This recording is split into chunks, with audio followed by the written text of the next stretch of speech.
Kerala is witnessing a dramatic twist in Sabarimala debate. The LDF government has now reversed its earlier stance and is backing the temple authorities in barring women of menstruating age roughly under 50 from entering the shrine. But what's behind this policy U-turn? And why does it matter for the upcoming assembly elections? Let's break it down. Sabarimala in Kerala is one of India's most famous Hindu pilgrimage site dedicated to Lord Ayyappa. For decades, the temple had a tradition. Women of menstruating age, roughly between 10 to 50 years, were not allowed to enter. Devotees consider this as century-old religious practice tied to the deity's celibate nature. In 2018, the Supreme Court ruled that women of all age must be allowed entry, citing constitutional rights and gender equality. The verdict sparked widespread protest, sharply dividing public opinion and political parties. Initially, the Left Democratic Front, led by Chief Minister Pinarayi Vijayan, supported the Supreme Court's decision. Opposition parties, including the Congress-led LDF and BJP, opposed unrestricted entry, citing tradition and sentiments of the devotees. And the possible reason for LDF's U-turn can be traced back to 2019 Lok Sabha polls. The issue has significant electoral implication.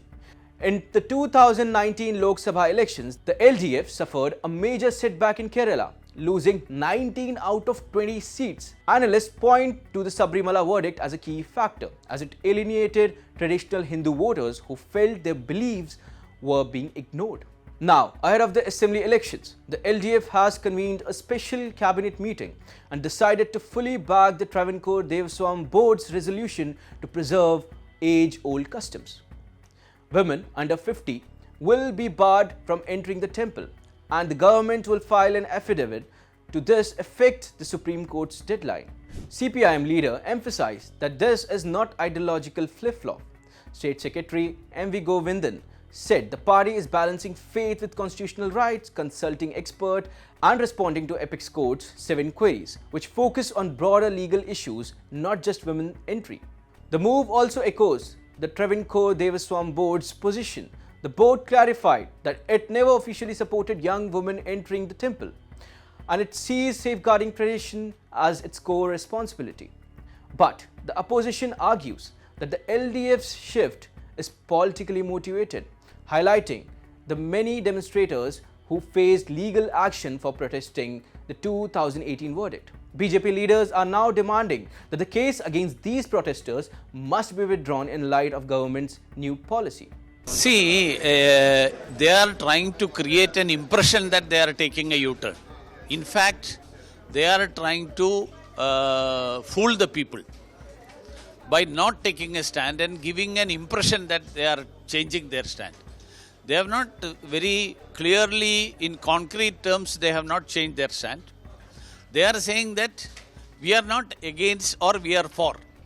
What they are saying that this is not our topic, this should be decided by somebody else.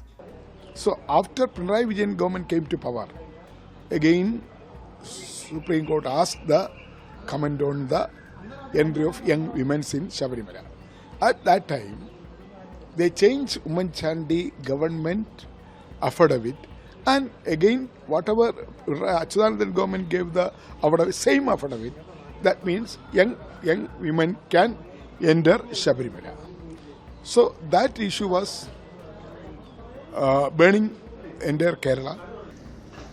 The U-turn of this state government in the subject matter regarding the women entry in Sabarimala temple is clearly shows that they want to take advantage of this new policy in the next election. Sabarimala continues to influence voting behavior. Millions of devotees in Kerala see the temple as a symbol of faith and tradition, while others focus on gender equality.